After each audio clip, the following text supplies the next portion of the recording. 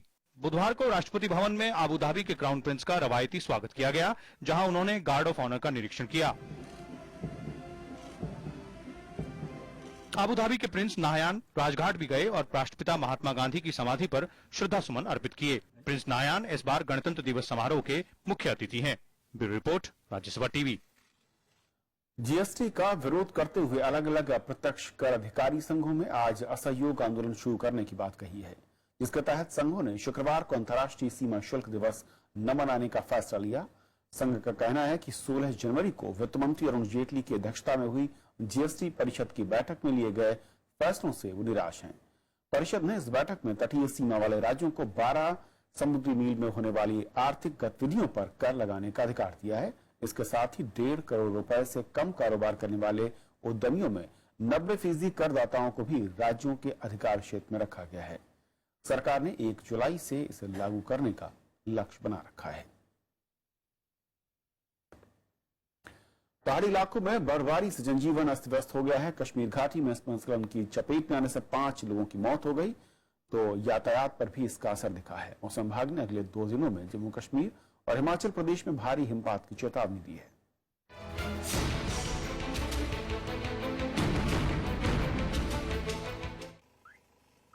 घाटी में भारी बर्फबारी से आम जनजीवन पर खासा असर पड़ा है। बर्फबारी के बाद हिमस्खलन के खतरे को देखते हुए प्रशासन ने अलर्ट जारी किया है। लोगों को सावधानी बरतने की सलाह दी गई है। बुधवार को बर्फबारी के बाद हिमस्खलन की कई घटनाएं हुई। नियंत्रण रेखा के करीब गुरेज सेक्टर में हिमस्खलन से एक ही परिवार के 4 लोगों की मौत हो गई। वहीं गांदरबल के सोनमर्ग में एक आर्मी कैंप के हिमस्खलन की चपेट में आने से एक सैन्य अधिकारी की मौत की खबर है। हालांकि 8 जवानों को बचा लिया गया। मौसम विभाग ने जम्मू कश्मीर, हिमाचल प्रदेश और उत्तराखंड में अगले 2 दिनों में भारी हिमपात की आशंका जताई है। अभी एक एक्टिव वेस्टर्न डिस्टर्बेंस फिलहाल भी इफेक्ट वो कंटिन्यू है, जिससे पहाड़ों में और नॉर्थ वेस्ट इंडिया में अगले 2 से 3 दिन डिस्टर्ब वेदर रहेगा। अगर मैं वार्निंग की बात करूं तो जम्मू कश्मीर, हिमाचल प्रदेश में अगले 2 दिन कुछ जगह में भारी हिमपात और कुछ जगह में भारी से बहुत भारी हिमपात होने की अभी भी संभावना। जम्मू कश्मीर और हिमाचल प्रदेश के कई इलाकों में ताजा बर्फबारी से यातायात बाधित है। श्रीनगर हवाई अड्डे पर उड़ानों पर असर पड़ा है। वहीं बनिहाल में श्रीनगर जम्मू राष्ट्रीय राजमार्ग बंद है। उधमपुर में सड़क यातायात बाधित होने से ट्रकों की कई किलोमीटर लंबी कतारें लग गई हैं।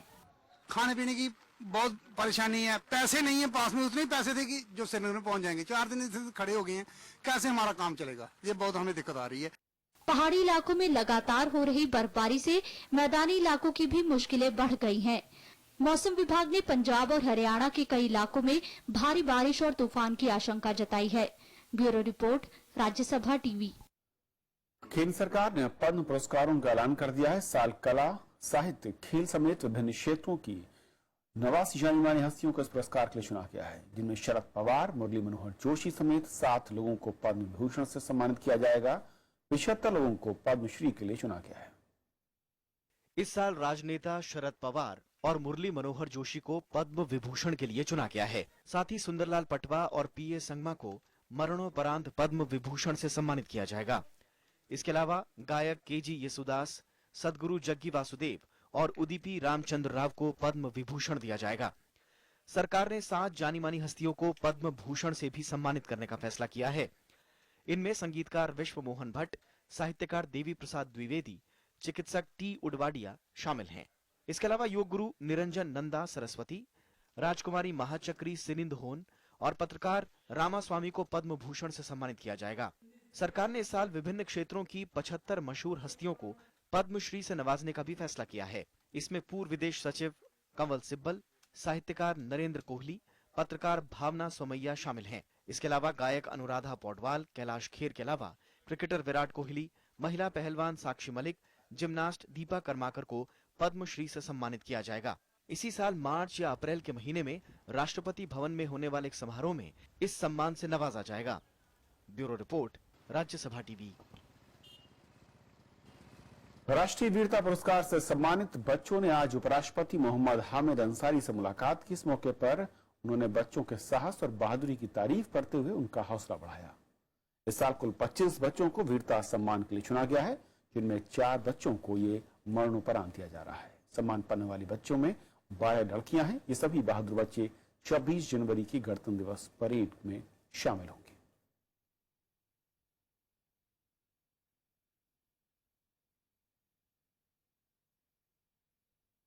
तो खबरों के आज के सफर में बस इतना ही। नमस्कार।